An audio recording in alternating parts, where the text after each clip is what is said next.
नमस्कार. जनता दरबारमध्ये आपले सर्व प्रेक्षकांचे मनपूर्वक स्वागत. मी सुनील केदारे आणि आपण पाहत आहे जनता दरबार. ग्लोबल वॉर्मिंग, तापमान वाढ याच्याविषयी संपूर्ण जगामध्ये मोठ्या प्रमाणात बोललं जातं, पण ते बोलत असताना त्याच्यावरती उपाययोजना केली पाहिजे.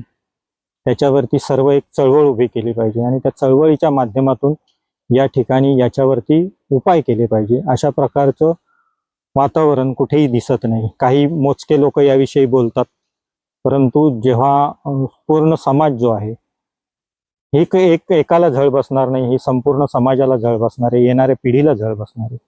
पण याच्याविषयी अजूनही म्हणावं तेवढं जागरूकता समाजामध्ये दिसून येत नाही.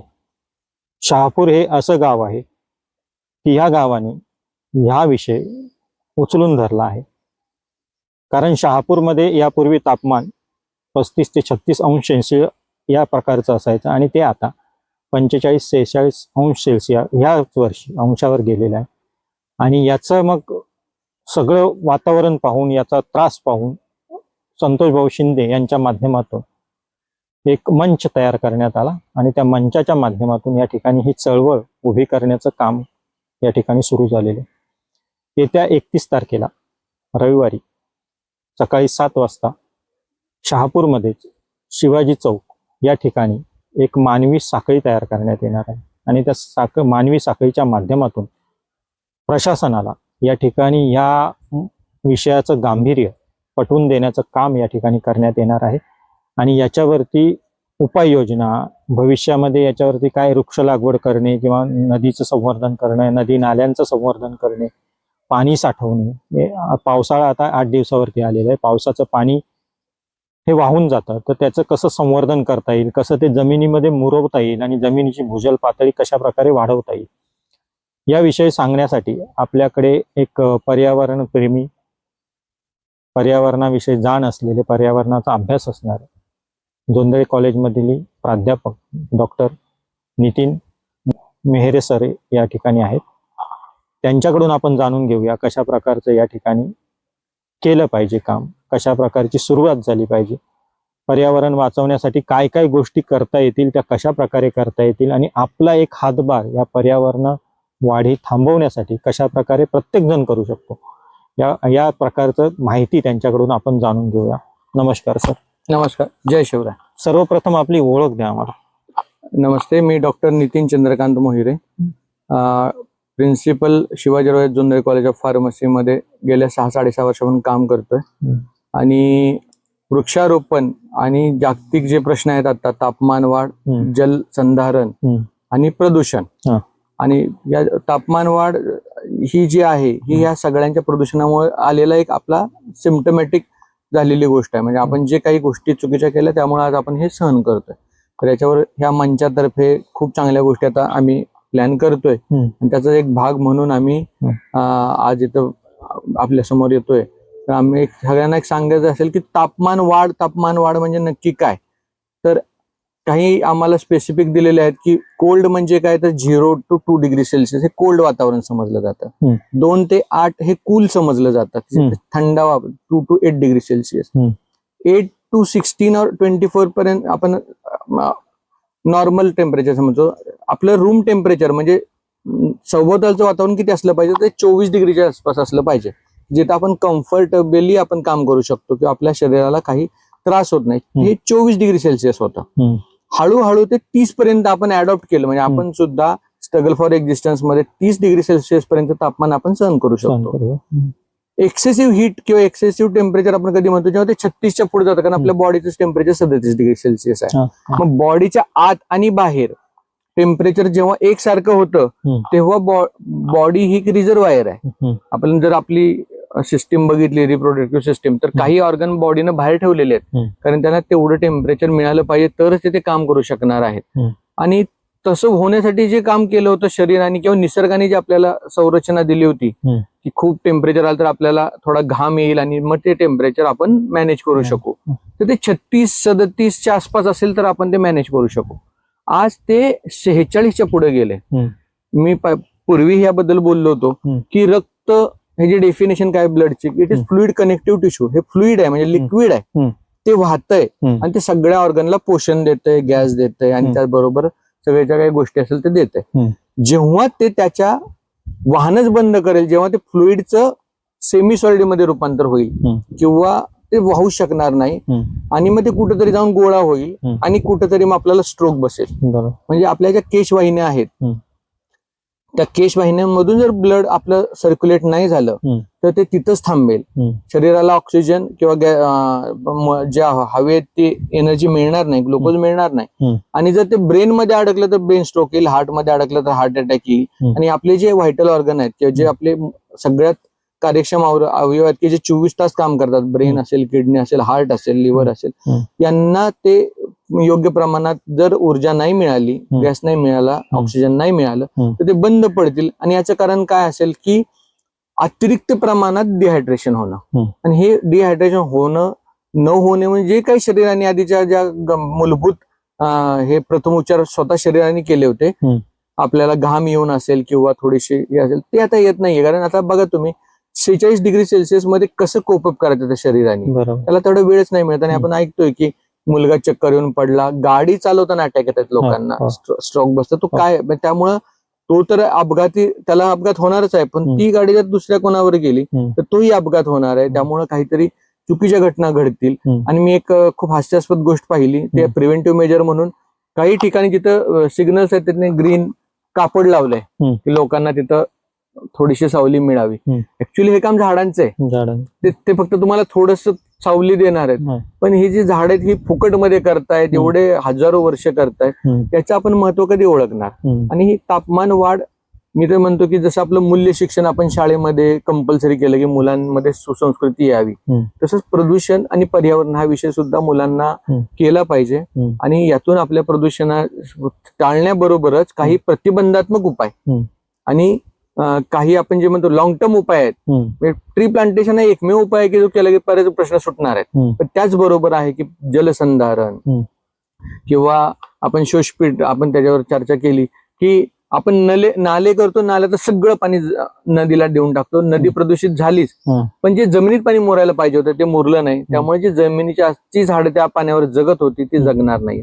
तर नाल्यांमध्ये काही ठराविक अंतरावर जर आपण शोषपीठ केले, त्यामध्ये आता लोकांच्या काही अडचणी आल्या की त्या शोषपीठ मधलं जे पाणी जमिनीत जाईल तेच आमच्या बोरिंग मध्ये येईल किंवा तर आम्हाला तो वास येईल का किंवा काही येईल का. तर त्याच्यावर खूप चांगल्या पद्धती, वैज्ञानिक पद्धती शोषल्या आहेत. विटांचे चुरे किंवा आपला जो कार्बन आहे, कोळसा आहे, लाकडापासून म्हणतो, तो खूप चांगल्या प्रकारचा ऍब्सॉर्बंट आहे. तो सगळ्या प्रकारचा जो दुर्गंध आहे तो शोषून घेतो, त्याच टाइम तो पाणी फिल्टरही करतो.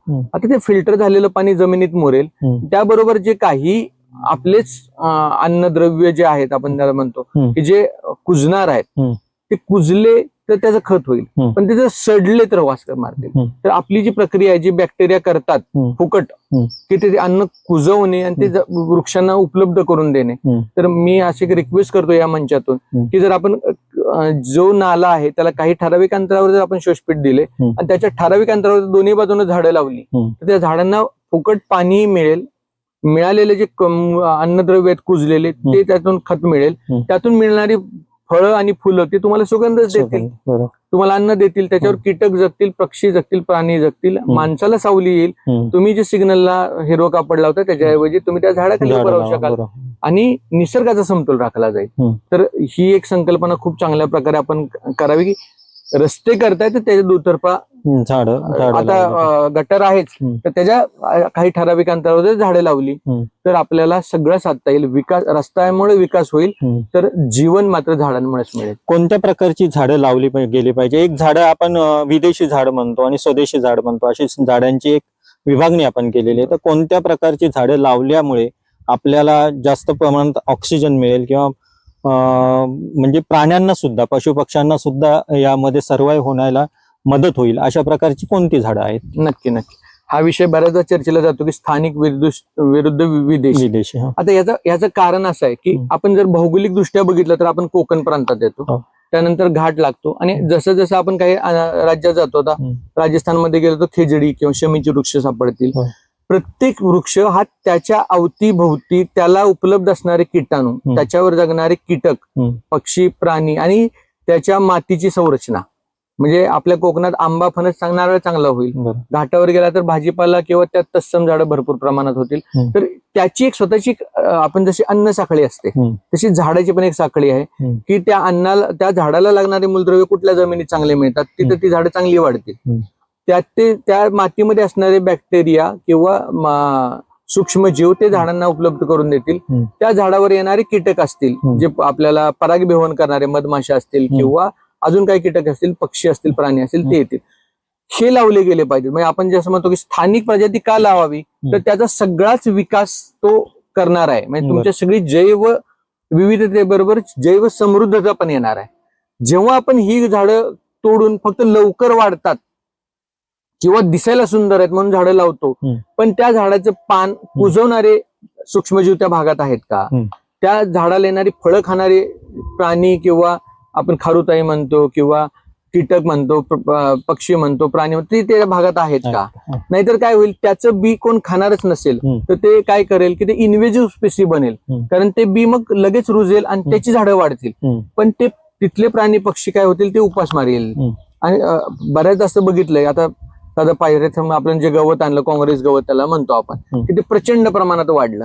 ते दुसऱ्यांबरोबर कम्पीट करायला लागलं गवताबरोबर, की जे आपले गोधन होतं ते खात होतं, आपले जनावर खात होती, त्याला त्यांनी कॉम्पिटिशन केलं आणि त्यांनी सगळे एरिया व्यापून टाकला. त्यामुळे आपलं येणारं गवत कमी झालं. हे गवत ते खाऊ शकत नव्हते.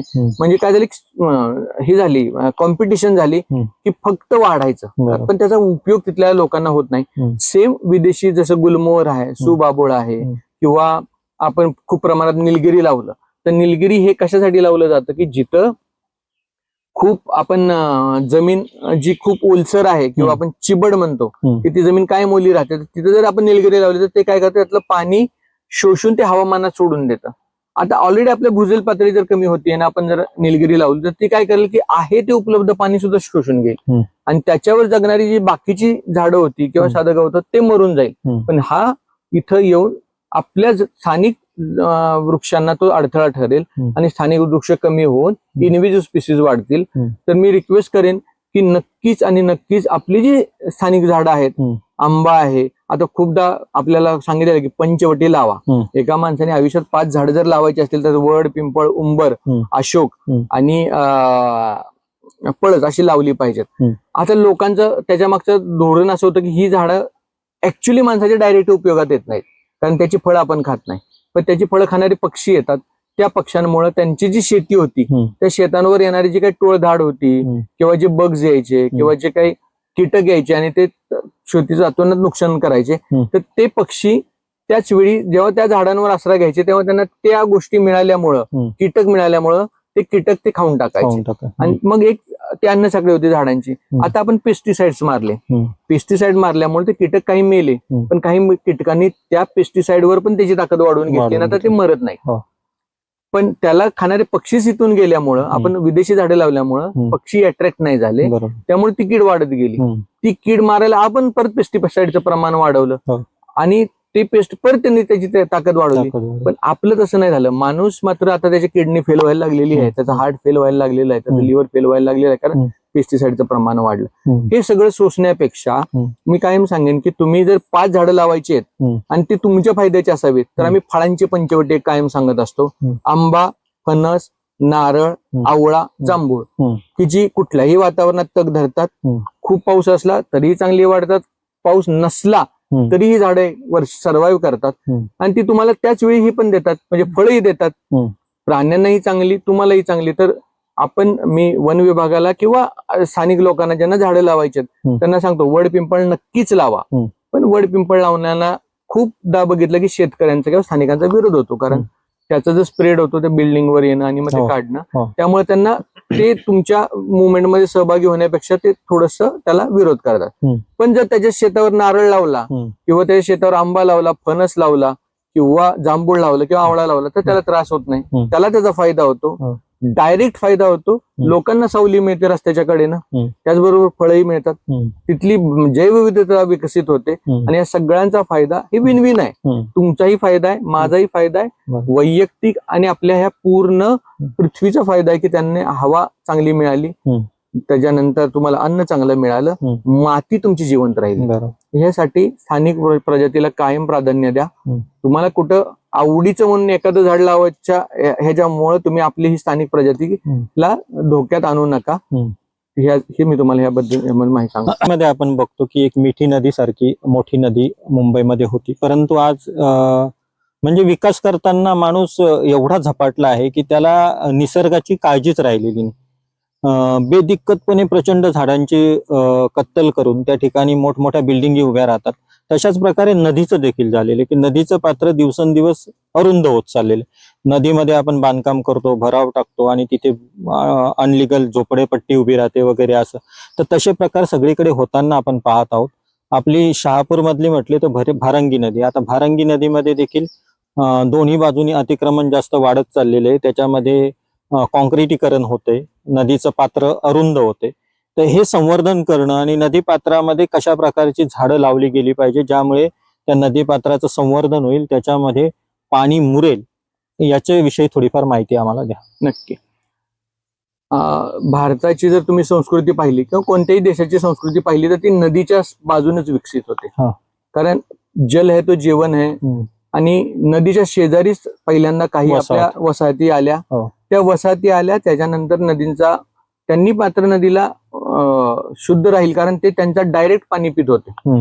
आता तसं करत नाही, कारण पण आता असं झालं की वाढतं शहरीकरण. आणि आता तुम्ही ऍडव्हर्टाईज बघता, रिव्हर फ्रंट, लेक व्ह्यू, रिव्हर व्ह्यू, आणि मग लोकांना असं वाटतं की आपण खिडकी उघडली की सुंदर नदी दिसेल आणि खूप छान हिरवळ असेल, प्राणी पक्षी असतील.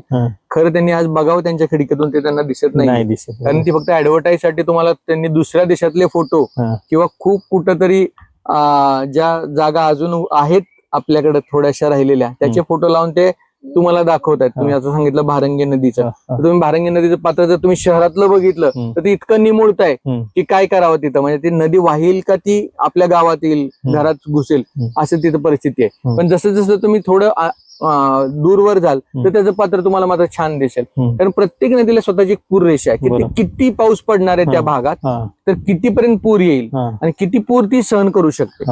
आता आपण काय केलं, तर पूर रेषा कमी कमी करत आणल्या आणि आपण रिव्हर फ्रंट प्रोजेक्ट करत गेलो.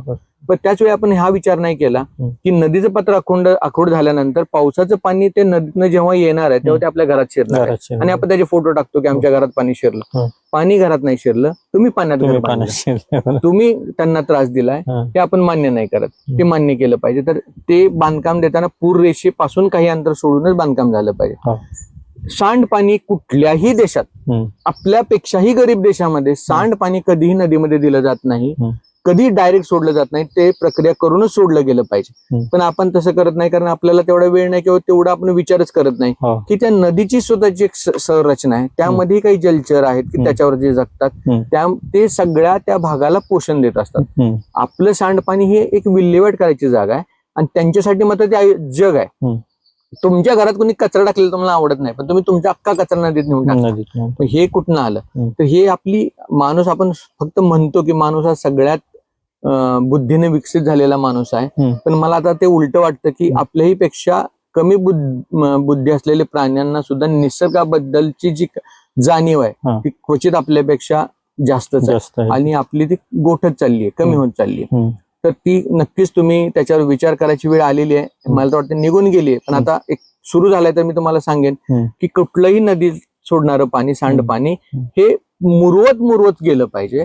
तर तुमचं सांडपाणी आहे तर त्याचे काही तुम्ही टँक केले पाहिजेत. टँक खालून त्याला तुम्ही अजिबात स्लॅब टाकू नका, खालून तसेच ठेवा. ते पाणी आहे तसं नदीत सोडण्यापेक्षा ते तुम्ही कुठेतरी मुरवा. त्याच्या बाजूला कर्दळी किंवा केळीसारखी झाडं लावा की ज्यांना खूप पाणी लागतं. तर ते काय करतील, ते पाणी शोषून घेतील, त्याला लागणाऱ्या पाण्याचं शुद्धीकरण करतील. त्यांची मुळांची संरचना तुम्ही बघा, खूप सुंदर असते. ती मुळं काय करतात की ते पाणी फिल्टर करून घेतात आणि ते पाणी मग दुसरीकडे येईल. आणि जर माझं तर म्हणणं की आपण जर टू ट्रॅक केलं की पहिलं असेल ते पाणी जमिनीत मुरवताना तिथं कर्दळ आणि केळी लावली, दुसरा ट्रॅक असेल तो बांबूच असेल, कारण बांबूची मुळं ही खूपच गुंतागुंतीची असतात आणि एकमेकाला धरून चालतात. बेट असतं बांबूंचं. तर आपण ओळीनं बांबूचं ग्रीन फेन्सिंग केलं नदीला, तर किती पाणी पूर आला तरी बांबू लवचिक असल्यामुळे मूळ वाहून जाणार नाहीत, तुटून जाणार नाहीत, ते सहन करतील. ऍट द सेम टाइम मुरणारं पाणी बांबू थांबवतील आणि जमिनीचं एक क्षरण होतंय, म्हणजे नदीकाठची जी जमीन आहे जो गाळ नदीत साठतो त्यामुळे मग ते पाणी आणखीन दूषित होतंय आणि चांगली माती मात्र नदी जाते वाहून, जी कोणाच्याच उपयोगाची नाही. ते मातीचं संधारण होईल, जलसंधारण होईल आणि जमिनीत गेल्यामुळं भूजल पातळी वाढायला मदत होईल. दुसरा फायदा काय होईल, जे प्रदूषण आपण नदीत देत होतो त्याच्यामुळे आपण बघतो की काही शेकडो मासे तरंगताना दिसतात, मेलेले दिसतात, मग त्याला खाणारे बगळे सुद्धा ते मासे खात नाहीत. मग ती संरचना डिस्टर्ब होणार, ती होणार नाही आणि खूप सुंदर नदीचा विकास झालेला दिसेल. आणि मग तुम्हाला मात्र तुमच्या खिडकीतून एक सुंदर नदीचा व्ह्यू बघता येईल. त्यासाठी काम किती वर्ष करायचे, तर 1 किंवा 2 वर्ष. बांबू हे झपाट्यानं वाढणार आहे, केळी झपाट्यानं वाढणार आहे, कर्दळ झपाट्यानं वाढणारी आहे. तर आपल्याला असं कळतं की 3 किलोमीटरची नदी आपल्या भागातून वाहतीये, तर मी सांगेन की जेवढं शक्य आहे तेवढी तिला तुम्ही पहिल्यांदा तिच्या मातीचं हे होऊ नये म्हणून बांबू प्लस काही केळकर्दळीसारखी झाडं. आणि जेव्हा असं कळेल की आता ही रेषा ती नदी पार करत नाहीये, तर ती जी मोठी झाडं आहेत वृक्ष ती जर लावली तर आणखीन आपल्याला त्या नदीचं फिल्टर करून शुद्ध पाणी, पिण्यायोग्य पाणी मिळेल. लहानपणी जेव्हा आम्ही 3री-4थीत नदीचं पाणी डायरेक्ट पित होतो, आज तुमची हिंमतच नाहीये की ते पाणी पिण्याची नाही, तुम्ही उतरू शकत नाही, इतकं ते दुर्गंधयुक्त झालंय. आणि जेवढं औद्योगिकरण वाढतंय, जेवढं नागरिक वसाहती निर्माण होत आहेत, त्यामुळे त्या नदीचं विद्रुपीकरण वाढतंय, शहराचं विद्रुपीकरण वाढतंय. काही 2 छोट्या बाग निर्माण करण्यापेक्षा जर मी म्हणतोय 3 किलोमीटरची नदी करून तिथनं साईड ट्रॅक चालवायचा केला तर लोकांना खूप चांगला फायदा होईल, त्यांची हेल्थ पण चांगली राहील, नदीचंही आरोग्य वाढेल, लोकांचं आरोग्य वाढेल आणि आपल्या ह्या सगळ्या जैवविविधतेचा विकास होईल.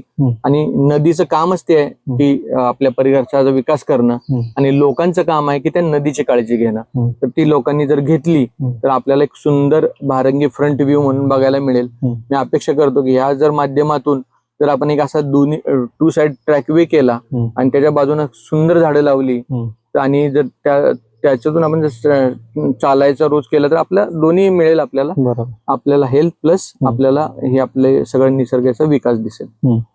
या ठिकाणी सरांनी जो मुद्दा मांडला तो स्वतः मी अनुभवलेला आहे. म्हणजे मी एक 7वी-8वी मध्ये असताना भारंगी नदीवर आम्ही आंघोळ करायला, पोहायला, कपडे धुवायला जात होतो आणि तिथे गेल्यावरती जाताना डबे सोबत जेवणाचे घेऊन जायचो, पण पाणी घेऊन जात नव्हतो. आणि ते भारंगी नदीच्या बाजूला एक रेतीचं असायचं, तिथे असं फक्त खड्डा केला की ते शुद्ध पाणी लगेच तिथे मिळायचं आणि ते पाणी डायरेक्ट पित होतो. ही परिस्थिती भारंगी नदीची सुद्धा होती, सगळ्याच नदींची ती परिस्थिती.